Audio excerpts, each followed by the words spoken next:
अच्छा लग रहा है यहाँ आकर। इन पुरानी हवेलियों की बात ही कुछ और है ना। क्यों जख्मों पर नमक छिड़क रहे हैं आप? नहीं, गलत समझ रहे हैं आप। मैं बस लेन देन की बात करने वाला था। अगर देने लायक मेरे पास कुछ और होता तो मैं ये हवेली किराए पर कभी नहीं देता। देने लायक है साहब, है। देखिए, मैं यहाँ महीनों रहता हूँ और सच पूछो तो कुछ अकेलापन महसूस हो रहा है। और फिर मर्द की ज़रूरतें भी होती है। सौदे की बात ये रही, मुझे मीरा चाहिए। वो यहाँ रहेगी, मेरा दिल बहलाएगी और बदले में हवेली का जो 3 लाख का कर्ज है मैं उसे चुका दूंगा। और वैसे भी वो आपके लिए है ही क्या, एक नौकरानी।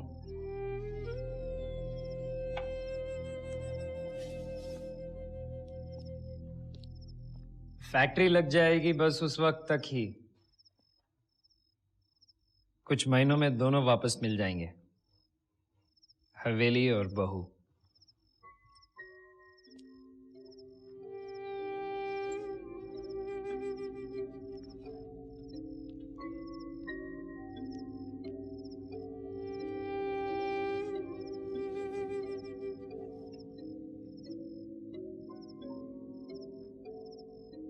मीरा सुंदर है और जवान भी। हवेली बूढ़ी और कुछ बच्चे को मरम्मत की जरूरत है। हर चीज की कीमत होती है और मुझे सौदा करने वाले पसंद है। तो 5 लाख पर हाथ मिलाएं। जीनत, जीनत, जीनत, उठो जीनत। मैं जानती थी तुम मुझे छोड़ के नहीं जाओगे। गड़बड़ हो गई जीनत। आमिर के माँ बाप से बात करके आ रहा हूँ। कई दिनों से खोज रहे तुम्हें। आमिर की सजा का दिन तय हो गया है। 2 दिन में उसे सजा दे दी जाएगी। कोई नटराजन है जो जयपुर में तुम्हारा इंतजार कर रहा है। कहता है माफीनामा खुद ले जाएगा। हमें कल की गाड़ी से जयपुर जाना होगा, माफीनामे के साथ।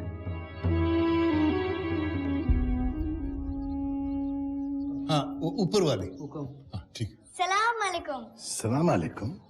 खमागणी कहो, स्कूलों में ये क्या बकवास सिखा रहे हैं? स्कूल में नहीं, जीना दीदी ने सिखाया। कौन जीनत दीदी? वो जो रोज मीरा दीदी को मंदिर में मिलती है ना।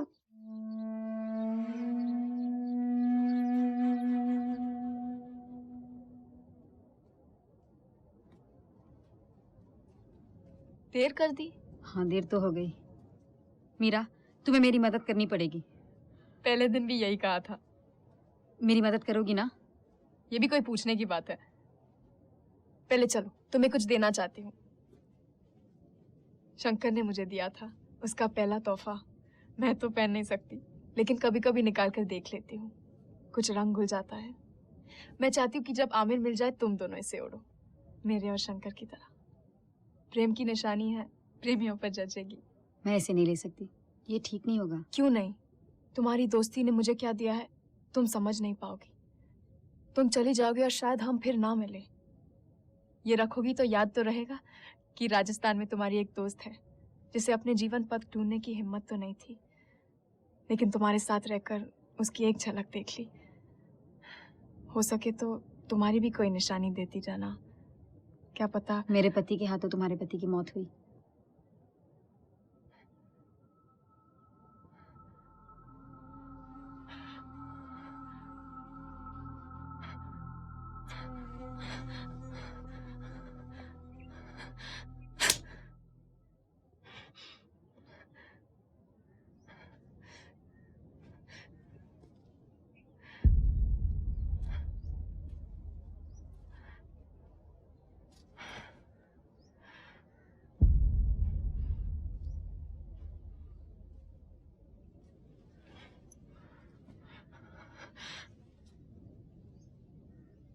मैं कब से तुम्हें बताना चाहती थी, खुदा गवाह है, लेकिन बता ना सकी।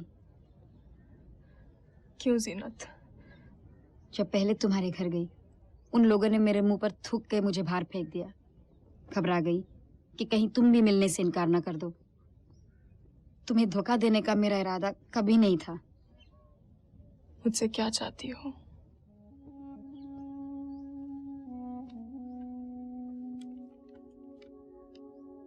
ये माफीनामे के कागज है। अगर तुम इन पे दस्तखत कर दो तो आमिर की जान बच सकती है।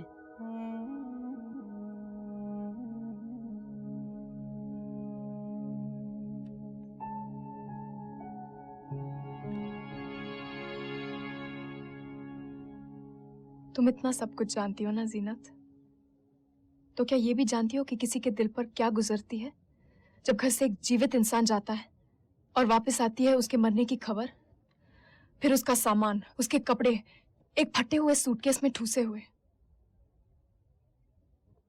तो तुम बताओ, सब कुछ जानने वाली, अपनी जिंदगी खुद बनाने वाली जीनत, क्या करना चाहिए मुझे? अगर इन पर दस्तखत ना करूं तो निर्दयी मानी जाऊं, और अगर कर दूं तो उस अरमान को कुचल दूं जिसके सहारे जी रही हूं। नहीं मीरा, मैं मेरे आमिर को जानती हूँ। वो किसी की हत्या नहीं कर सकता। जानती हो मेरा सपना क्या है? कि मैं उस हत्यारे का गला काट दूं जिसने मुझसे मेरा सब कुछ छीन लिया, मेरा पति, मेरा प्यार, मेरी आजादी। ताज्जुब हो रहा है ना? भोली भाली मीरा मरने मारने की बातें कर रही है। मैं तुम्हारा जज्बा समझ सकती हूँ। तुम्हारी जगह होती तो शायद मैं भी ऐसा ही सोचती।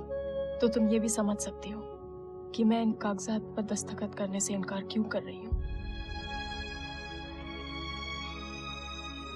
अपना फैसला खुद करो, यही कहा था ना तुमने? लो, ये रहा मेरा फैसला।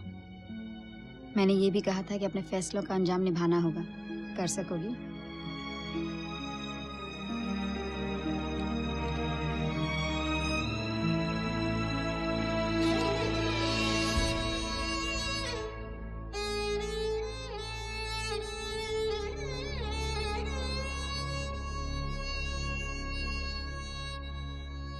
मीरा, मीरा, मैं तुमसे विनती करती हूँ। क्यों? क्योंकि मुझे सही रास्ता अपनाना चाहिए? क्योंकि जो कुछ भी हुआ वो एक हादसा था। आमिर ने जानबूझ के शंकर की जान नहीं ली। दोस्त है वो। जानबूझ के नहीं मारा तो क्या हुआ? मेरी जिंदगी तो बर्बाद कर दी ना उसने। उसकी कीमत चाहिए मुझे। चाहे वो कीमत किसी बेगुनाह को चुकानी पड़े। हाँ, तो भी जो तुम्हारे पति ने किया उसकी कीमत भी एक बेगुनाह ही चुका रही है। तंग आ गई हूँ अपनी नादानेकी से। बदला चाहिए मुझे। तुम्हारा कुरान भी तो यही कहता है ना, आंख के बदले आंख, जान के बदले जान। तो फिर फैसला हो चुका। वही कुरान ये भी कहता है कि माफ करना बदले से बढ़कर है। अगर तुम मुझे इतना बड़ा धोखा ना देती तो शायद मैं तुम्हें और तुम्हारे पति को माफ भी कर देती। मुझे तुम्हारी दोस्ती पे भरोसा था, लेकिन तुम भी औरों जैसी निकली। दूसरों को अपने स्वार्थ के लिए इस्तेमाल करने वाली एक मतलबी। मैं अब भी तुम्हारी दोस्त हूँ।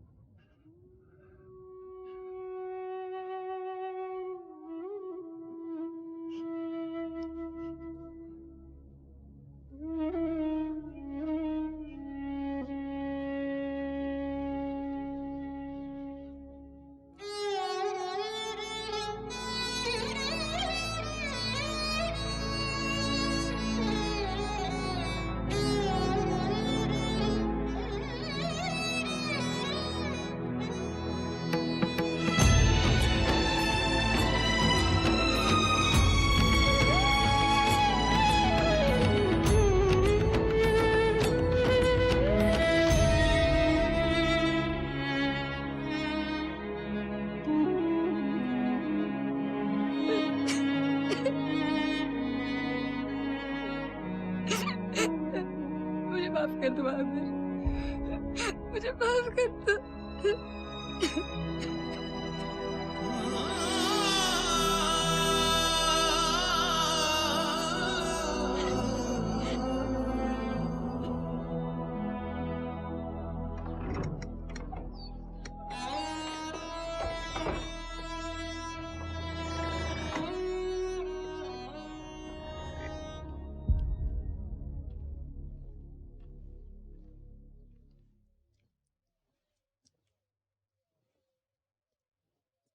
कहां मर गई थी?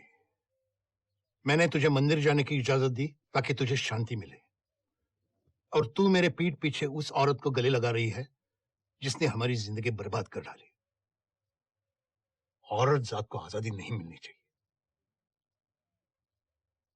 अपने पति के हत्यारे से दोस्ती करती है, मेरे बेटे के हत्यारे से?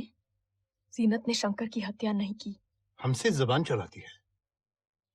आज से इसकी आजादी खत्म। तब तक घर से बाहर नहीं जाएगी जब तक हमारी मर्यादा का घाव भर न जाए। कौन सी मर्यादा की बात कर रहे हैं आप? वही मर्यादा जिसके सहारे मेरे शरीर का सौदा करने जा रहे हैं आप इस हवेली के लिए, या वो मर्यादा जिसके बल पर मेरी जवानी का दाम लगाया जा रहा है?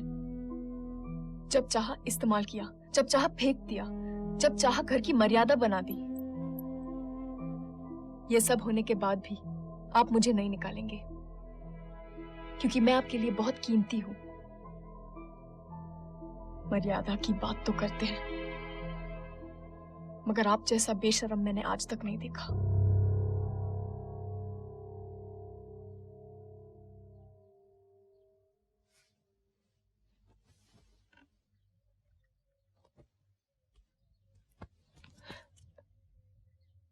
मेरा हाथ छोड़िए, हाथ छोड़िए। मुझे छूने का अधिकार मैंने सिर्फ आपके बेटे को दिया था।